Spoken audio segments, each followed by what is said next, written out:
Middle of the country, but not middle of the road opinions. It's the podcast dedicated to sports in the air capital of the world. I'm going to Wichita, Kansas, and beyond, with Tommy Castor and Blake Cripps. This is Keeper of the Game. Some may say that we are wildly unqualified. Some may say we are mildly entertaining. I say we are exactly where we need to be, covering the perhaps biggest sports story that we will cover all year on the Keeper of the Games podcast. This is episode number 74. Blake Cripps here, walking with you solo through this today, and it is not a comfortable place to be. Just about a decade after the last time we went through this, Jayhawk fans, Wildcat fans, I'm looking at you. Yes, we are back. It was rumored at the time that it was not going to be the only instance that we had to deal with conference realignment. And here in 2021, July 26th, it is official. Texas and Oklahoma, they have begun the trek to the southeast. Blake Cripps here. Tommy Castor has the week off, still dealing with the baby issues. Hope to have him back here in a few weeks. I didn't feel like we could actually call ourselves a Wichita podcast and still have any kind of respect if we did not at least put something out for this topic. Conference realignment has changed the complete landscape of college football, of college athletics, and it's going to do so again. It could change the way that we view collegiate athletics here in Kansas for the next 50, 100, 1,000 years. You've heard so many people say how the way that we view college athletics could be so different in 5 years than it is today. And I think that this is really probably the first step into that direction. The big news, of course, Texas and Oklahoma announcing this week that they would not renew their grant of media rights set to expire with the Big 12 at the end of the season in 2025. Now, that date, you'll think, oh, well, it's 4 years in the future. What's the big deal? It doesn't really matter. There's 4 years to figure things out. There's not a single person on the planet that actually believes that the Burnt Orange or the Crimson and Cream are going to be playing Big 12 football in 2023. Literally no one in the universe thinks that that's going to happen. The only thing that we are wondering is how much money is it going to take for Texas and Oklahoma to get to the SEC early. There was a last-second stay of execution the last time the Big 12 was in the guillotine. ESPN, Fox coming to the rescue, as once again it was Texas. And boy, must Nebraska fans just feel so vindicated about their decision to leave to the Big Ten. I'm not saying that they're exactly enjoying their time up in that Northern Conference, but they're probably looking back at the other 7 members, the other 8 members that would be left of the absolutely dilapidated Big 12 at that point and saying, told you so. We cried. We kicked. We screamed. We told you that Texas was running the league. You didn't listen. How's that going for you in 2021? Nebraska is safe. Nebraska has a home. Nebraska football stinks. Nebraska athletics are largely just okay outside of softball and obviously their powerhouse of a volleyball program. Nebraska football is nowhere near where it was, but they have a home. They have security. They don't have to worry about where the next paycheck is coming from. Jayhawk fans, Wildcat fans, Cowboy fans, how are you feeling? How sure are you that your school is going to have a place to land that is going to keep it on the same level where it is today, was 2 years ago? How's that 5-year plan looking right now? It's worth being concerned about. You should be concerned. And it's not the first time Texas has done this, almost orchestrating a merge westward with 5 other schools to form a super conference with the Pac-10 at the time. Of course, we know the story. They became the Pac-12. Colorado joined, jumping ship. Still in a move that I really don't think made a whole lot of sense at the time for Colorado. They sold in a panic. It's a lot like the stock market. In 2020, with coronavirus raging, its empty head, its angry head, its ugly head, people were thinking stocks are going to zero. Why would I own stocks? I need cash. I need liquidity. We need assets that we can spend now because the world is ending. Look at the prices of collectibles when that happened. People fire sold their sports cards, their Magic cards, their antique albums, anything that had intrinsic value, people got rid of it.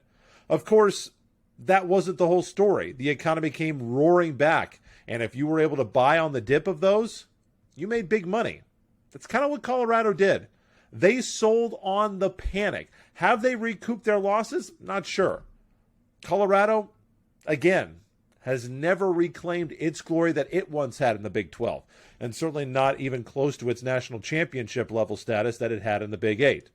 But they panicked. They wanted security. Security was worth leaving early. Of course, Fox steps in, ESPN steps in, and the Big 12 Conference is salvaged. Despite the loss of Missouri and Texas A&M to the SEC, additions are added. Texas Christian comes in.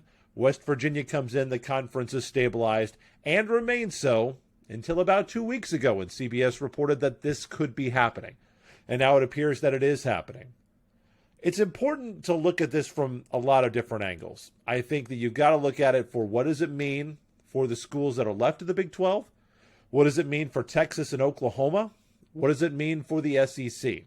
We're going to start with the two big catalysts. And I know that this is a Wichita, sports talk podcast featuring, I kind of forgot. I didn't go through the preamble of, hey, make sure you like and subscribe and share. We're on Spotify. We're on TuneIn, all that stuff. We still are. We are still at CogPod on Twitter if you'd like to get in touch with us. We're still at cogsports.com. Our Podomatic website is still the best way to get our podcast each and every week. But we are on Spotify and Apple and Google, and we would appreciate it if you would like, share, and subscribe, especially if you dare to watch us on YouTube. Ring that bell to make sure you get the notifications whenever we post a new episode. And you can also watch with us on Facebook, facebook.com/keeperofthegames. Texas and Oklahoma are the two catalysts for this move. The first question to ask is why? The answer is obvious. The answer is money. I think the real question is that enough? If you look at the financial stacking of the conferences, 1 and 2 has kind of flip-flopped. Typically, it has been the Big Ten, but the top two are undisputed and not in question. It's the Big Ten and the Southeastern Conference in some order. There have been a lot of years the Big 12 has been third. If you look at this Power 5 era, mostly since the demise and reshuffling of the Big East Conference, when the Big East no longer was really one of the Power 6 conferences, when the private schools decided to go their own way, and the Big East, which was kind of big, bloated, antiquated, out of date, out of touch, when it imploded and we went into the Power 5 conference era, the Big 12 has been third in conference revenue in terms of per school payout, and that's the one that really matters. It doesn't really matter that the SEC and the Big Ten are both getting over $700 million, $800 million per year. They've got more mouths to feed. The Big Ten only has to feed 10 schools. The Big 12 only has to feed 10 schools. So they can get by with a whole lot less per school. And the Big 12 has been competitive most years. Obviously, the ACC and the Big 12 have been in that middle tier. And the Pac-12, especially the last few seasons when Pac-12 football has been, frankly, not very good, they have been last, trying to catch up, despite having a network.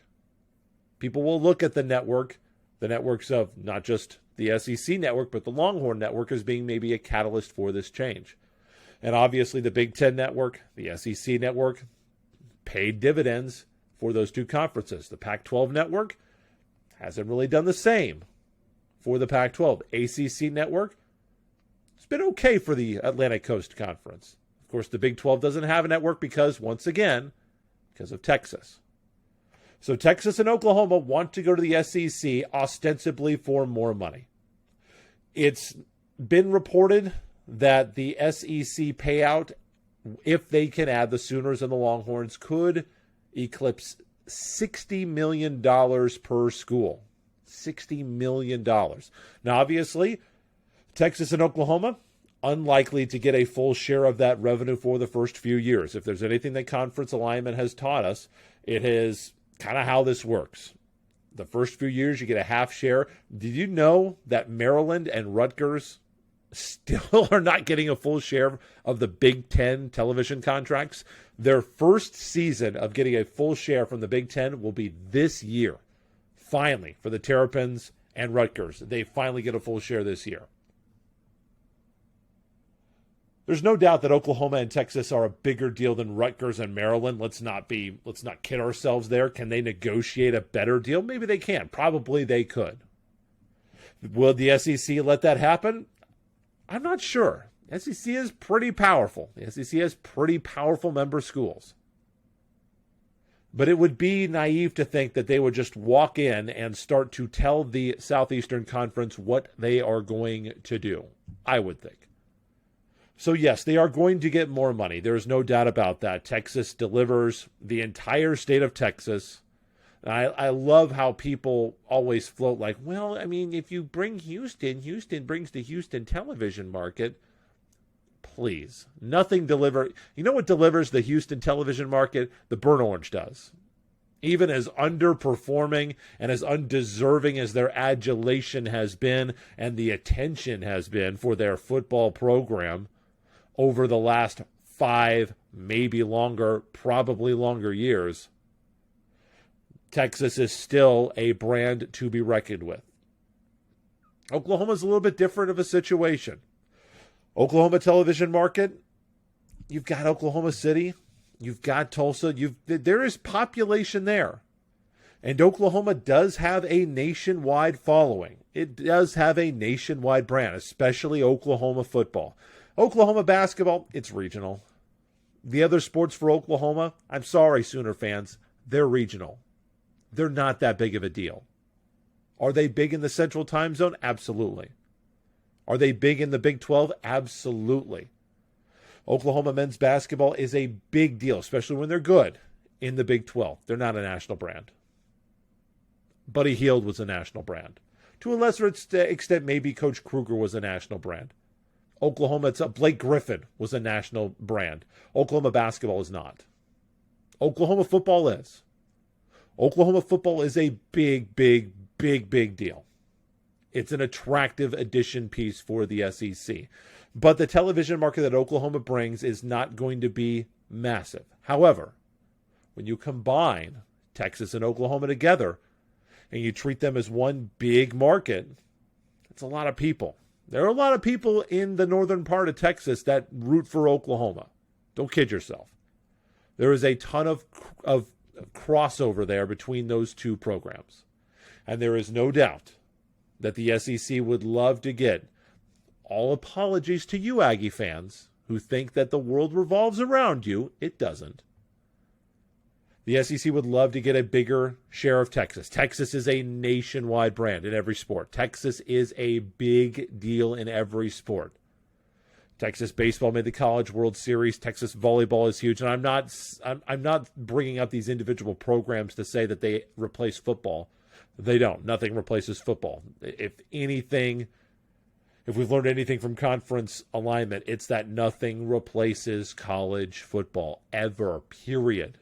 Not even close.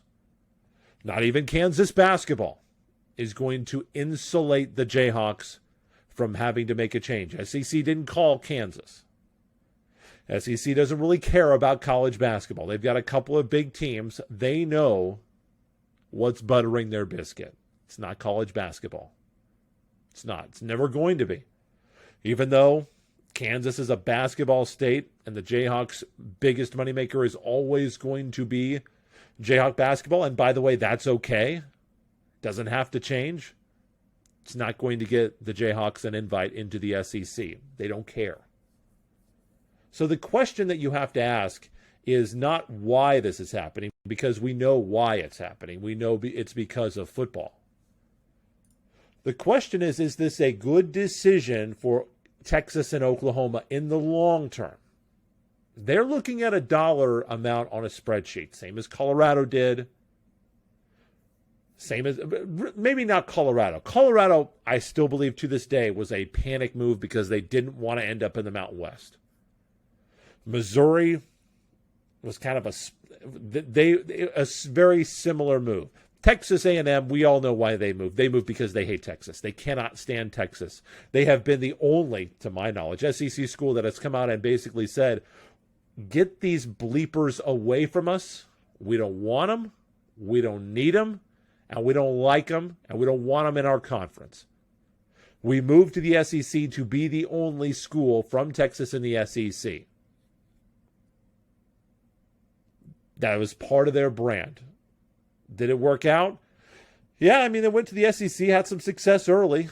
It certainly appears that A&M football has come back around, but until Jimbo Fisher showed up and after Johnny Manziel left, pretty ordinary.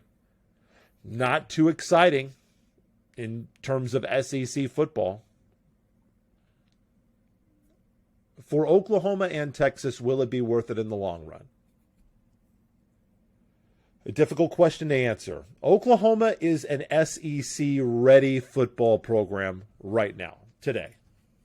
They're ready to go in. They're ready to compete right now.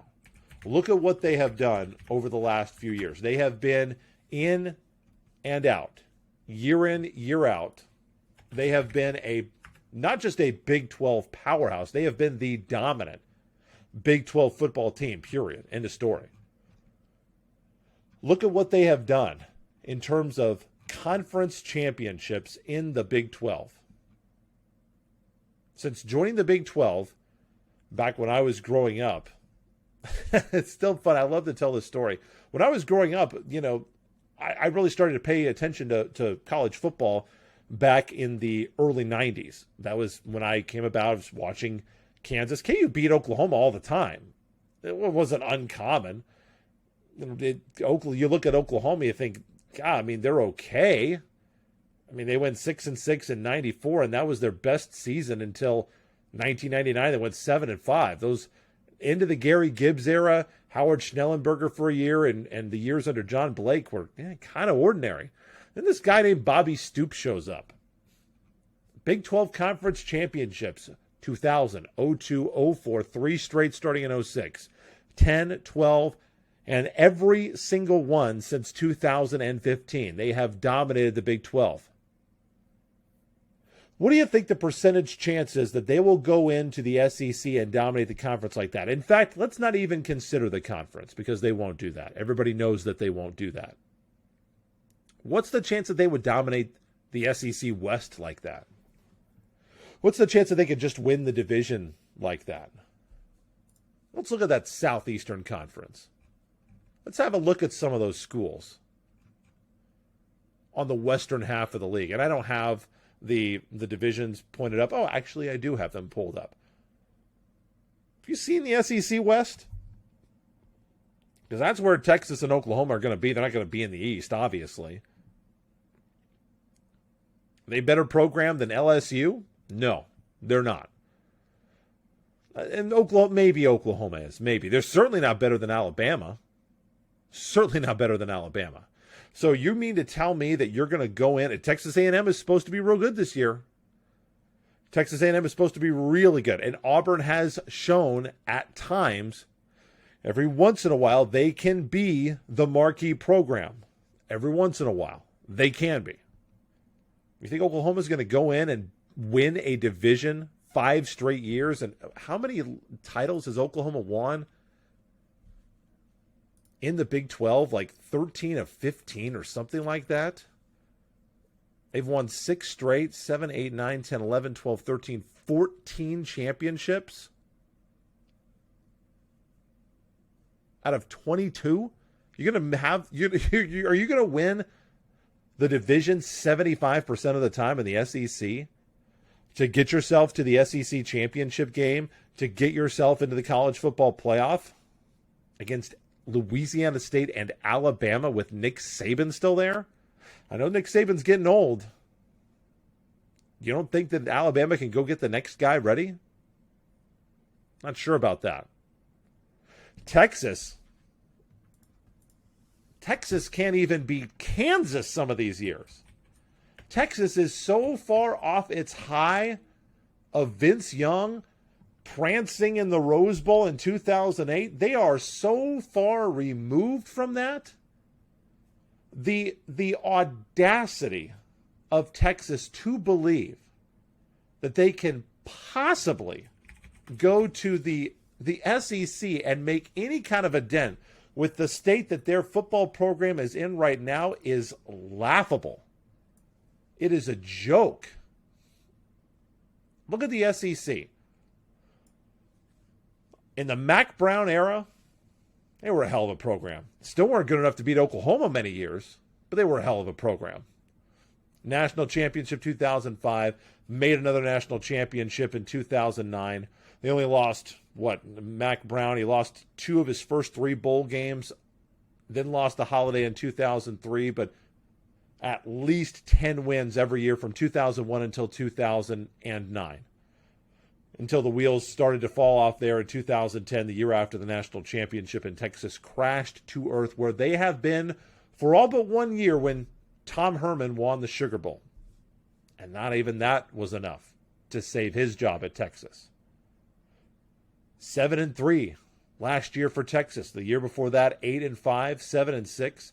4 straight bowl wins for Texas. Only one that Texas fans actually care about. You think Longhorn fans care about winning the Texas Bowl? You think they care about winning the Alamo Bowl back-to-back years?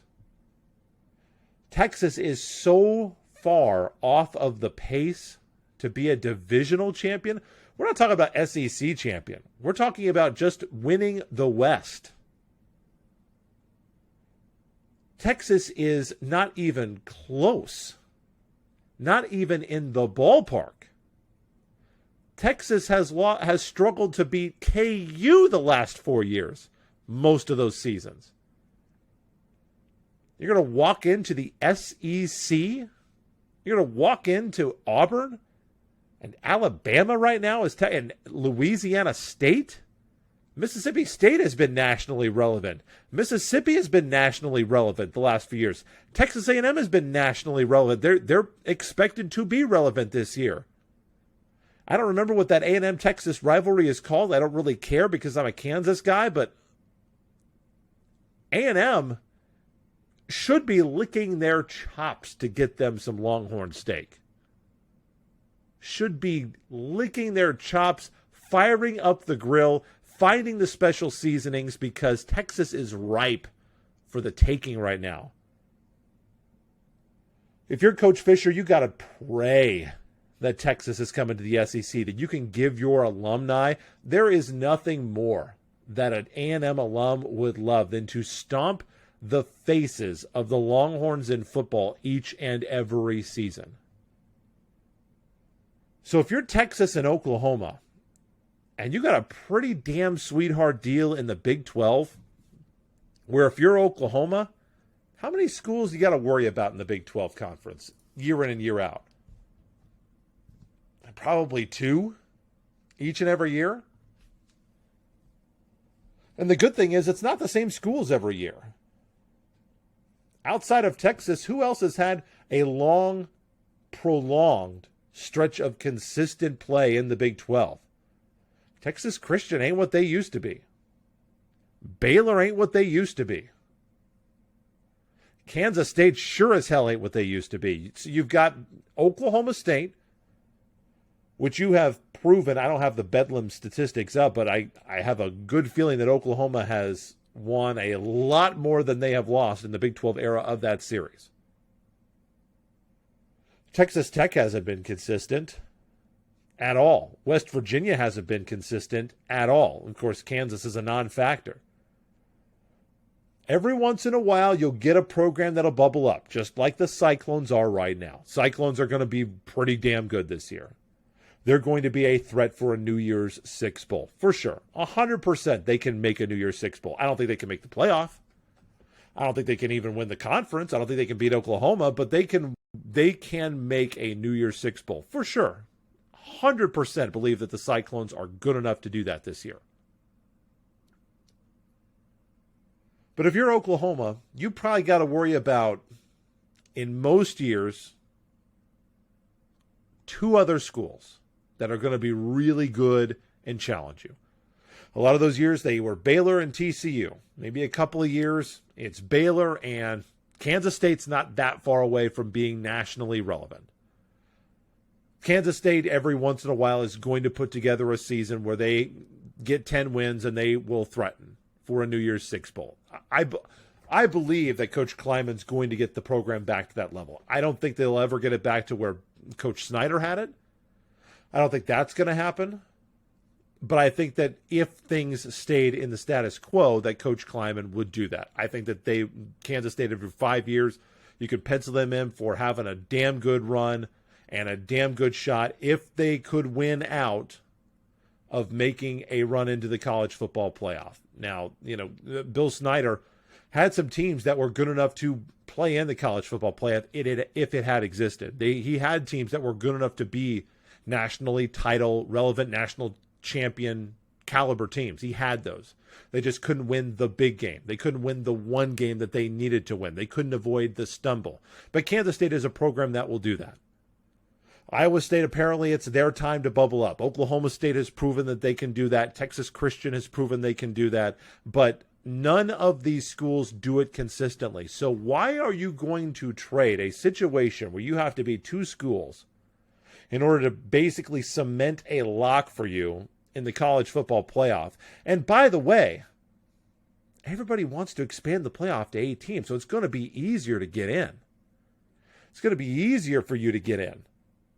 You think out of 8 teams in the college football playoff at the Big 12 champion, there is no possibility, if the Power 5 schools stayed as they are, that the Big 12 champion would ever get left out of the college football playoff. No chance. No chance. Does the Big 12 runner-up get in every year? That's pretty dicey. Not sure about that, because we know in that top 8, probably going to be at least 3 SEC schools. Maybe 4. A lot of years, maybe 4. Let's see, if you have 5 power conferences, each champion's getting in, you got 1 from the SEC, 3 at-large schools. God, could all 3 go to an SEC? Probably not. You're probably going to have 1 group of 5. So you're probably going to have to be, assuming that this stays pat, you're going to have to be in the top 3 in the SEC in order to get into the college football playoff. If they expand it, then there's not a guarantee that that's going to happen. I know that there are some people saying it's going to go to 12, it's going to go to 10, whatever it is. Hell, there's a chance that every once in a while in the SEC West, you're not going to finish in the top 3 in your division in the SEC if you're Oklahoma. Texas, you're not even a contender to win the conference at this point. LSU is a far superior program to Texas. Sorry, I don't know if you want to hear that or not, but you're so far behind. And Alabama, don't make me laugh. Don't make me laugh. So they're going. I'm not sure I understand the rationale, other than if we just make more money, then that will help us and that'll make it fine. All the other SEC schools are going to make more money too. How are you going to catch up to Alabama? How are you catching up to Georgia, LSU, all these other SEC teams? How's that going to work when you're in their league? I know that playing the same competition supposedly breeds you for that, and maybe Oklahoma is just tired of making the college football playoff and then getting beaten in the first round, and maybe they think going to the SEC is going to help that. You got to get into the playoff in order to lose in the first round. And right now, Oklahoma is a real good football program. I think an SEC caliber program, one that can compete in the SEC. You're not going to be the favorite over Alabama. And we haven't even talked about the eastern half of the SEC yet. Haven't even mentioned them. Not even going to mention them. Not even worth my time to mention them. Why? Not because they aren't any good. but because you've got Alabama and LSU in your own division that you have to worry about. And another program, Auburn, that's won a national championship within the last 10 years. So you can't even think about the East right now. You've got your hands full in the West. And Texas, please. You can't even beat Oklahoma consistently. Hell, you can't even blow out Kansas consistently. So I'm not sure I totally understand the move, other than the fact of, well, it's going to get us money. It's not the worst geographic fit we've ever had. Obviously, history, tradition, relationships mean nothing. We know that because the school that believes the most in history and traditions is Nebraska, and they said, nah, you know what? Why don't you just leave that in the to-go box over there, and we'll probably forget it, probably feed it to our dog when we get home. Probably going to have Lil Red eat it. He's looking a little deflated. Let's go ahead and feed Lil Red so he can stay plump for the football game on Saturday. Pack on a few extra calories for him. I don't know how it's going to work out for those two schools. No idea. Absolutely no idea how it will work out for those two schools. Of course, that's probably not what you tuned in to hear. You probably tuned in to hear, what's that going to mean for Kansas? What's it going to mean for Kansas State? I wanted to talk about the name, image, likeness stuff today. And I think that the two issues are intertwined in a lot of ways, because I think that the NIL stuff could blunt the effect that it would have on recruiting at those two schools. But let's start with the big issue. Where are these schools going to land? Couldn't have happened at a worse time for Kansas. The football program is an absolute, utter disaster. Sure, you've got what people consider to be the savior. We've heard that before. And Coach Leipold coming in, going to rebuild the program. You're at least, in my opinion, 5 years away from being relevant in the Big 12 as it stands. Will things change if KU gets into a different conference? Absolutely. Possibly could. Could help KU football to not be in a conference as tough as the Big 12. But I don't know what's going to happen. I don't have a DeLorean. I can't see the future. No idea what's going to happen in the next few months. Kansas State, not the football program that we have seen from them in the past. The biggest trend that I have seen is KU to the Big Ten. The new athletic director for KU just came from Northwestern. You would think if anybody can pull that off, it's going to be him. Despite the fact that the Big Ten would probably like to have another football school that people actually care about. The Big Ten is also pretty old, pretty stodgy. They like to, smell themselves a little bit. Like people to know how important that they are. They do value some other things other than just the dollar signs. They value that all their schools, when they were recruited, were members of the American Association of Universities, the highest caliber of academia in the country. Depends on who you ask. Nebraska, who got kicked out of the AAU after they joined the conference, they may not have the same opinion. That's probably for some show in Nebraska, though. Kansas is an AAU school, as is Iowa State, the only two in the Big 12. No other schools can say that in the Big 12. I think maybe Texas was at one point. I don't think that they are. I think it's just Kansas and Iowa State. Would that be enough? You add Kansas, you do bring in a major television market in Kansas City. Is that enough? Is that enough when you piece together Kansas City, Topeka, Lawrence, and Wichita?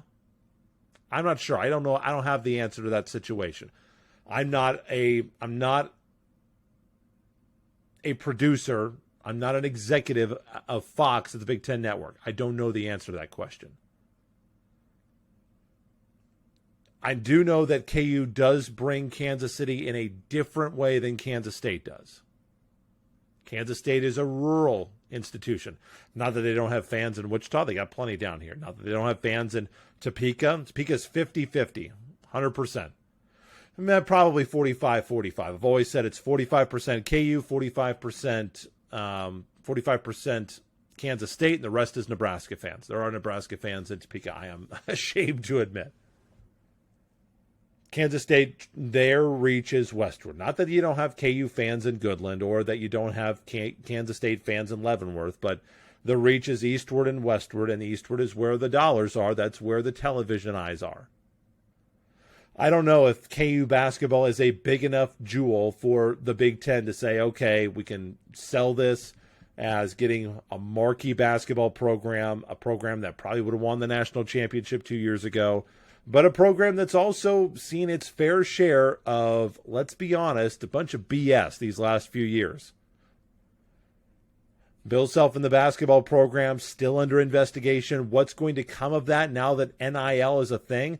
I think probably nothing. Are you going to go back in time and punish Kansas because they maybe tried to pay a player that they didn't actually get to come to the school, and the guy that they did get to come to the school, Billy Preston, never actually stepped onto the court? Are you going to throw the book at them after now you've said, yeah, actually, pay them whatever you want? I don't see it happening. I don't see it happening for Kansas that way.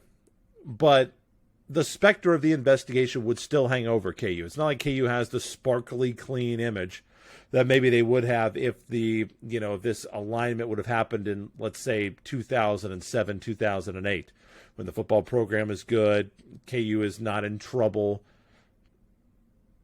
Things might be different. KU to the Big Ten, if Travis Goff can swing that, he should make the call. He probably should have made it yesterday. And I don't like saying that. I like the Big 12 Conference. I liked it more when Missouri, I hate Missouri, but Missouri, Texas A&M, Colorado, and Nebraska were in it. That's the version of the Big 12 that I like the best. I should have worn my Big 12. I still have my Big 12 t-shirt that's got Missouri and A&M and all the founding schools on it. I always thought that was the best combination football basketball league. Not the best at either, but boy, you put the two together, probably the best league in the country, in my opinion. I will miss the Big 12. I like the Big 12. I like playing Oklahoma State. I like playing Iowa State. I liked playing Colorado and Nebraska. I loved beating Missouri. I won't say I loved playing them. I will miss the traditional rivalries. I think that's important to Kansas fans. But at this point, we gave tradition a try. We tried to make this work. It's not working. People don't value that anymore. We have to let it die. I don't know what's going to happen to Kansas State. Kansas State has not been floated in as many situations as KU has. If I'm a Kansas State fan, I'm probably thinking like KU fans were the last time around. And by the way, KU to the Big Ten is not, I know that I'm a KU guy and Kansas State fans are probably going to say, geez, Blake, you're biased. What the hell do you know? You just hate Kansas State. Well, I mean, I don't hate Kansas State, but I don't like them. But I appreciate your point of view. And am I underselling Kansas State? Probably am. You'll forgive me for wearing the crimson and blue, shades that I have viewed everything with since I was the age of 5. Can't take them off now. That's permanently ingrained. Permanently burned into my retina. I don't know what happens to Kansas State, but I do know what was threatening to be happening to Kansas State and KU the last time around, and that was the Mountain West. The American is a little bit different animal now. The American Conference has played quality football. They have quality programs in that league. Could the Big 12 survive? According to the statement from Bob Bowlesby, the 8 schools want to make it work together. I hate to say this. There ain't anybody you can add that's going to replace Texas and Oklahoma. To me, the biggest mistake that the Big 12 made was back the first time around when they sat on their hands and said, you know what, we're good enough as we are. We got Texas and Oklahoma. We got Kansas basketball. We don't need anything else. We'll be fine. We got Oklahoma State. This Baylor football program is doing so fantastic. We're not that far removed from Kansas State being in the national championship contender. If they had beat Baylor that year, they probably would have been in the national championship. Texas Tech has had some good years. Texas Christian wasn't there at the time, but, we're going to be fine. We don't need Louisville, that program that went on to make the women's Final Four, the men's Final Four, play in a New Year's Six caliber bowl game, and make the College World Series all in one season. We don't need Louisville. We don't need Cincinnati. We don't need a high caliber football program like that that's threatening the New Year's Six every year. We don't need them. We're just going to stand pat. We're fine. We got tradition. We don't need those schools. Just more mouths to feed. Is there anybody that watches sports in Louisville? No, there's nobody. Nobody lives in Kentucky, right? Nobody lives in Ohio, Cincinnati. Nobody even knows how to spell Cincinnati. There can't be any TV markets there. We don't need a Big 12 network. We're going to let Texas do whatever they want because that's what we've always done. That's how they got the conference office moved out of Kansas City. It's how they got the Big 12 basketball tournament moved out of Kansas City. Just do whatever the South schools want. It's bigger in Texas, right? Just let them do it. Whatever you want. Longhorns, Mac Brown, call us up. Just tell us how to run the league. We'll do whatever you want. Nebraska saw it coming. And Nebraska has stability. KU and Kansas State do not. Will the Pac-12 act? I don't know. Who would they want? We've been hearing that maybe Arizona State aren't that happy in the Pac-12. Maybe Colorado's not that happy in the Pac-12. We know that Nebraska is not that happy in the Big Ten.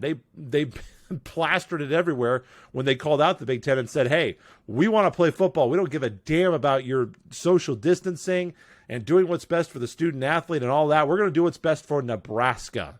And what's best for Nebraska is for us to have the biggest property in our state actually playing games, defying the rest of the league and saying that they would go independent rather than sit out like the Big Ten had decided to. I still don't think Nebraska comes back to the Big 12. So, adding Nebraska is not feasible. It's not. I just don't see them coming back. Can you get Colorado, Arizona State to come back? I mean, I guess maybe. I still don't think it's very likely. Could you save the Big 12? Sure, you can invite Houston. Maybe you can invite Cincinnati now. Hell, there's been talk that Florida State's not that happy in the ACC. I don't know why in the hell they'd want to come to the Big 12. Maybe you'd like to, ride on a plane for 5 hours to get to Lawrence, Kansas. If I'm a Seminole, I'd probably want to take my tomahawk chop to anywhere else other than the Big 12. Yeah, you can get Central Florida. Central Florida's had a hell of a football program the last few years. Probably get South Florida, but Central Florida and South Florida hate each other's guts, apparently, stemming from the last time that conference realignment happened and they couldn't see eye to eye on which school was going to go where. Central Florida and Cincinnati and Houston. Houston's a good program, by the way. Houston's a very good program. Their football program deserves to be in the Power 5 conversation with what they've done. They deserve it right now. Doesn't mean they're always going to be there. Those schools cannot even approach the value of the next television contract that you are losing from Oklahoma and Texas. Not even close. Not even close.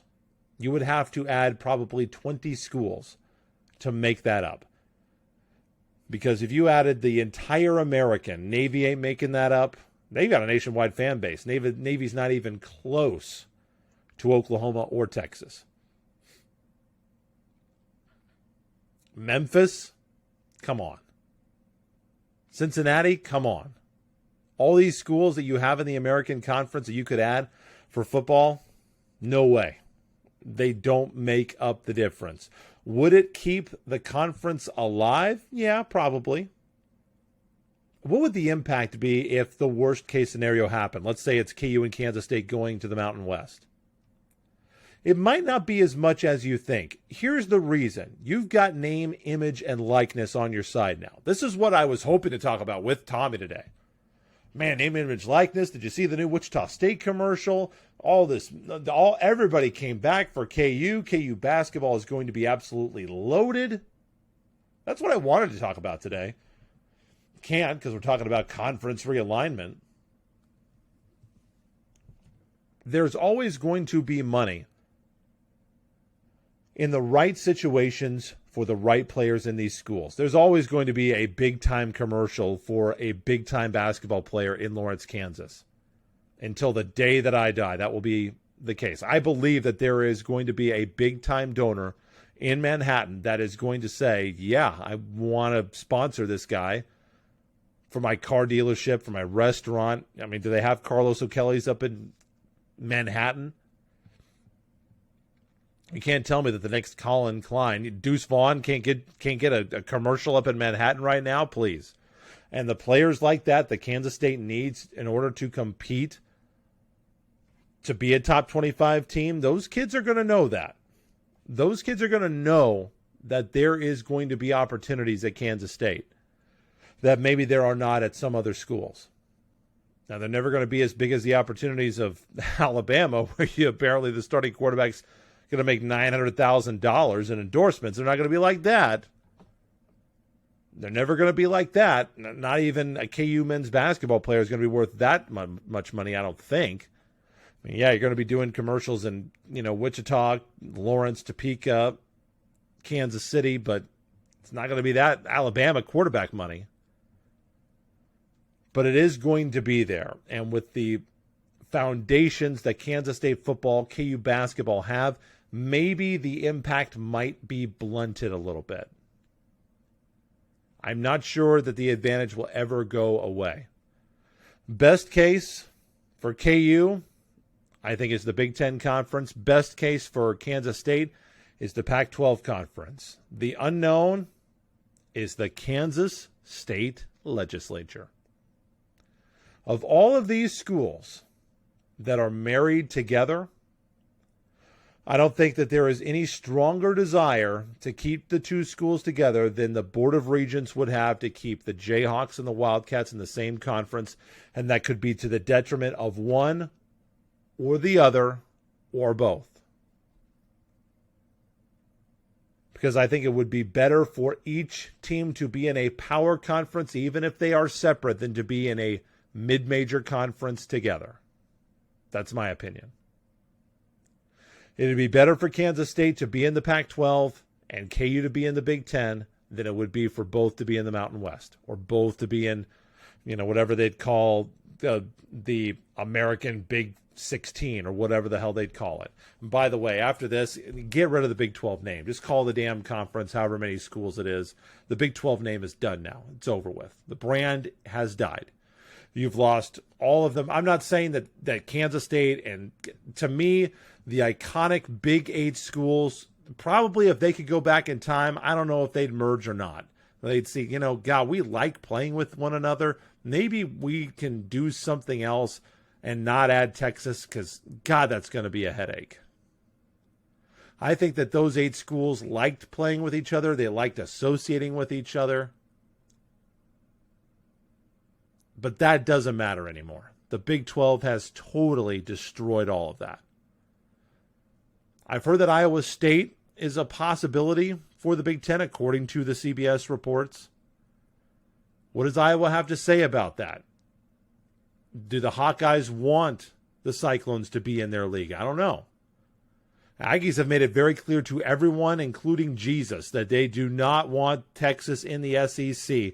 And they are going to do everything in their power to sway 3 other schools to join them. Got to have 11 to get in. Texas will get in, 100%. Will they vote on the schools individually? Question number 1. Question number 2, if they don't, can Texas A&M persuade 3 other schools to come along with them to force them out? I don't know the answer to that. Don't know how that's going to work out. Here's the other really interesting thing if you're Oklahoma and Texas, because you think you're making this for football, right? You don't care about Texas doesn't care about its power volleyball program when they do this. Neither program, by the way, I don't know if either one of them have powerful softball programs. Oklahoma softball is a real big deal. SEC softball is nothing to sneeze at. SEC softball is damn good. Damn good softball in the SEC. And yeah, Oklahoma's probably got the best program going right now. You're not going to roll to the SEC championship like you do in the Big 12. That's not going to happen. But sticking with football, because we know that that's the only thing that matters. Do you need to be in the SEC for your program to be nationally relevant? How's being in the Atlantic Coast Conference working out for Clemson right now?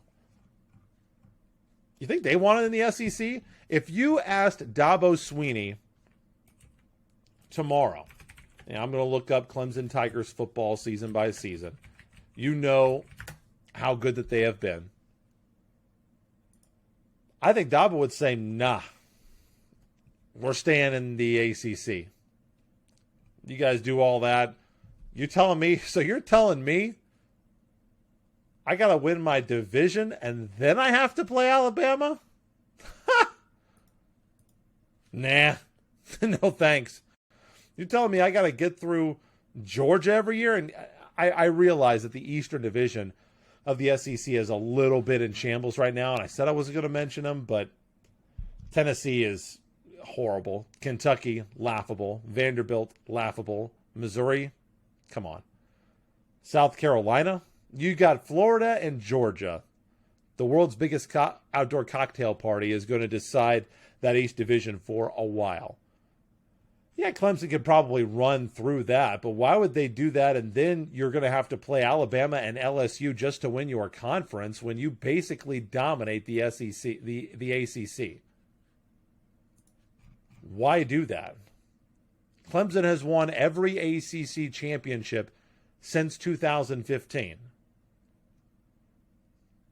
And they have won all but 3 since Dabo Swinney started being the head coach full-time in 2009. They've won all but 3. And we know what they have done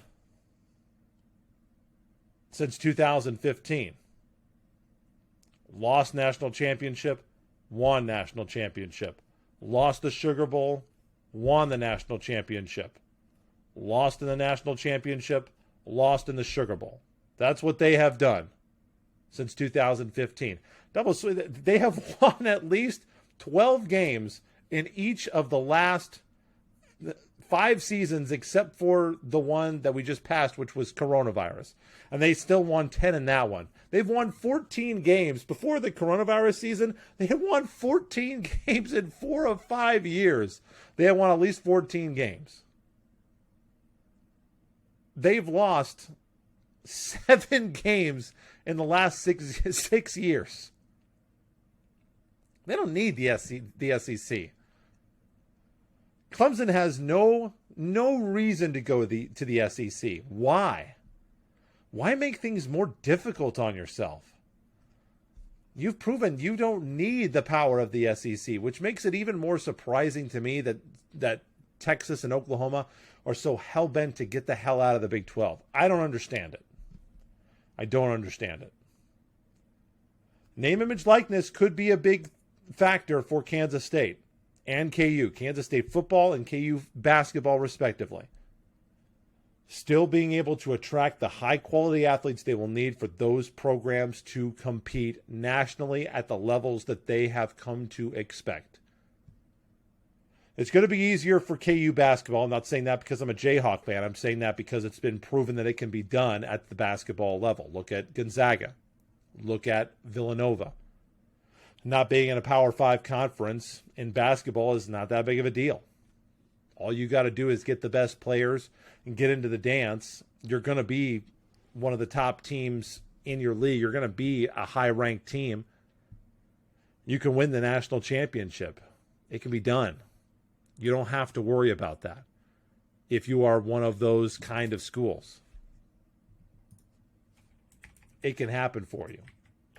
Villanova, in recent history, Villanova is a blue blood. Villanova is a blue blood in college basketball right now. 100% with how they've done things. And they don't need a national, they don't need a Power 5 conference to do that. Gonzaga's a blue blood.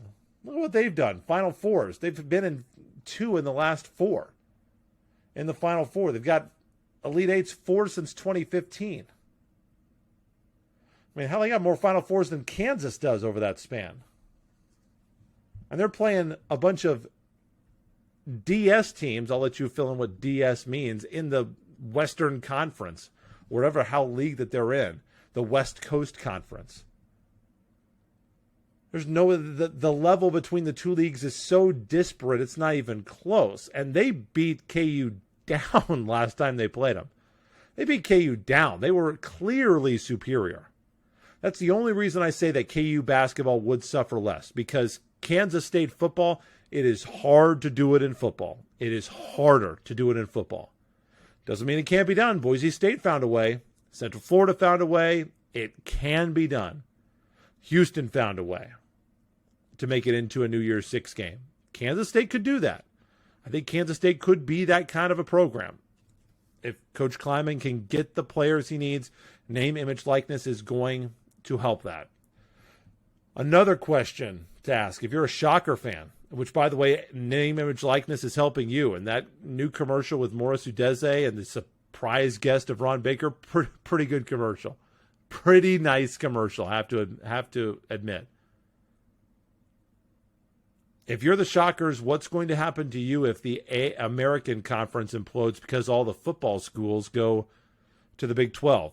Does the Big 12 want to add Wichita State as a basketball-only playing member? I don't know the answer to that. If football means everything, then the answer is probably not, right? Despite the fact that Wichita State, I believe, is poised to be a top 25 program over the next 5 years with Isaac Brown, with the guys that they have coming back, which I think that they are. I think they could be a really good team, over a top 25 team each in the next 5 years, 100%. I expect them to be a top 25 team when the polls come out. They could be in the top 20. They could easily be in the top 20 when the polls come out in October, whenever the preseason poll comes out. And there's money down here, too. Carlos O'Kelly's is going to get Shockers to eat queso. They've already announced that they're going to have volleyball players on. They're going to have softball players on. Wichita State is going to take care of its brands. Lambeau is going to, and by the way, Chris Lamb deserves his own commercial for Carlos O'Kelly's. That would be amazing. I don't know if he wants to do it, but God, if somebody can get Chris Lamb eating queso at Carlos O'Kelly's, I'm all in on that commercial. That would be phenomenal. That would be amazing. And Shocker softball, they deserve that kind of recognition as well. They've been the best female program at Wichita State the last couple of years, by far.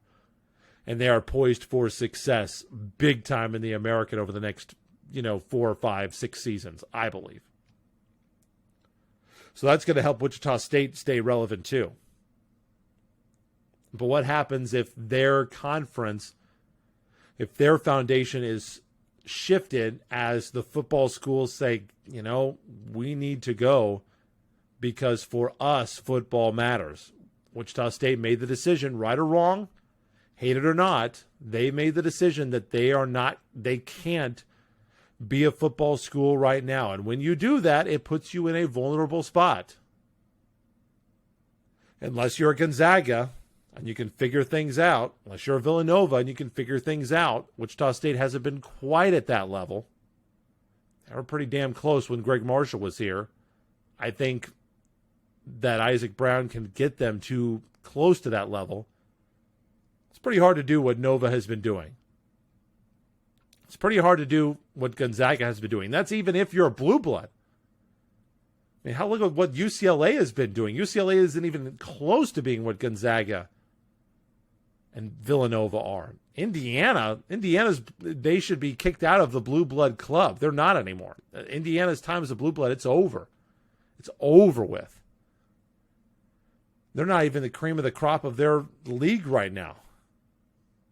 Not even close.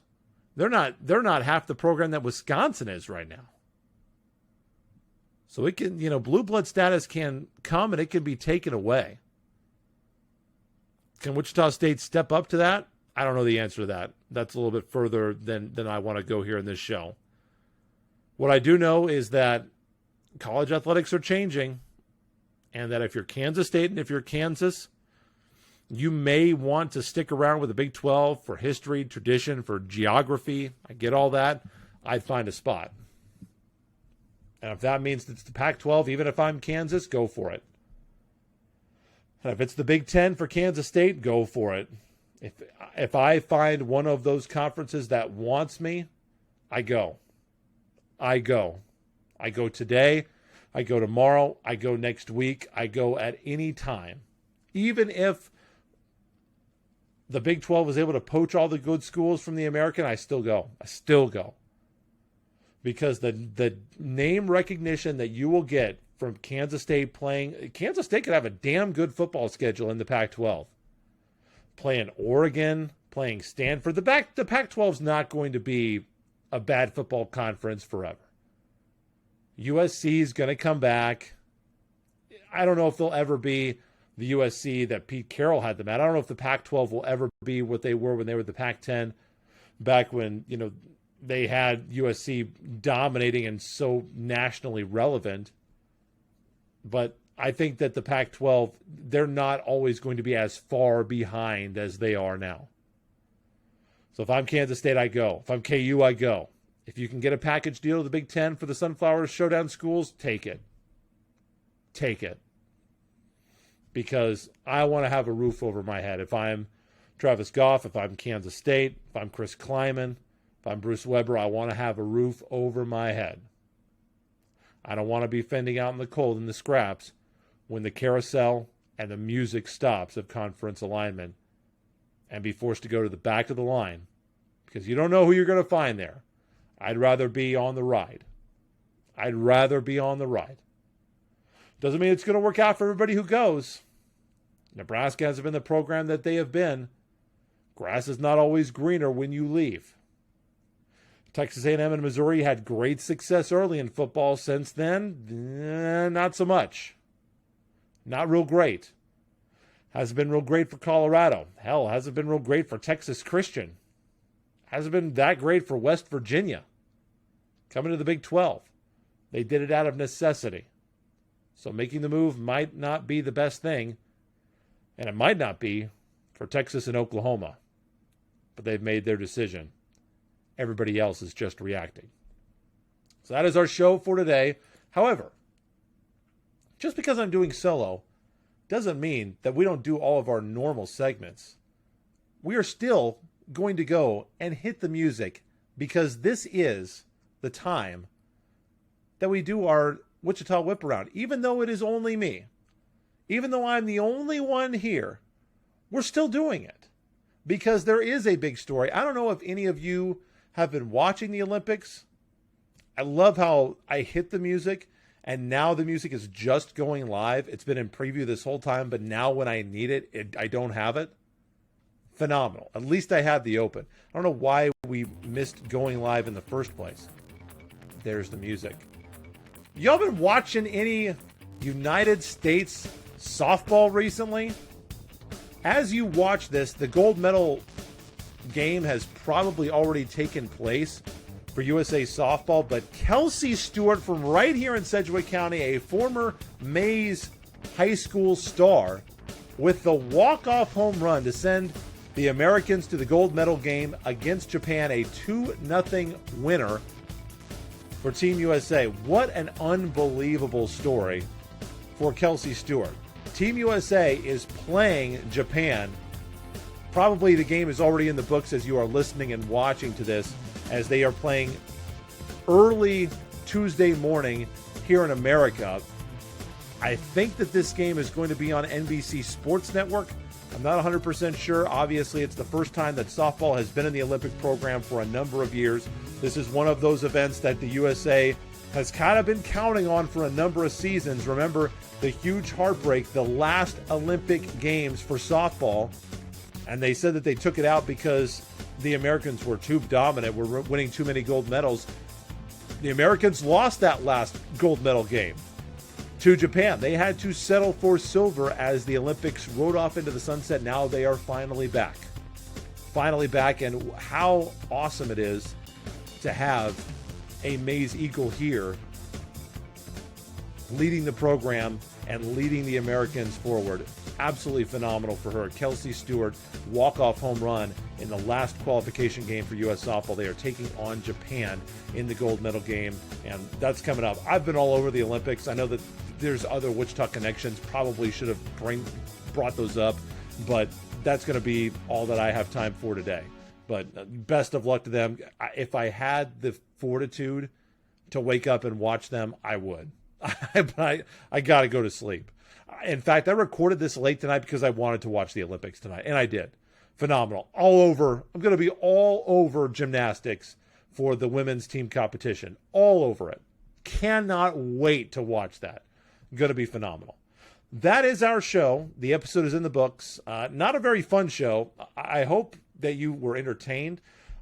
I'll be honest, I've never done an hour straight of sports talk before in my life. I've never hosted a solo show before. I don't think that I'm very good solo, so if the quality is down, I apologize.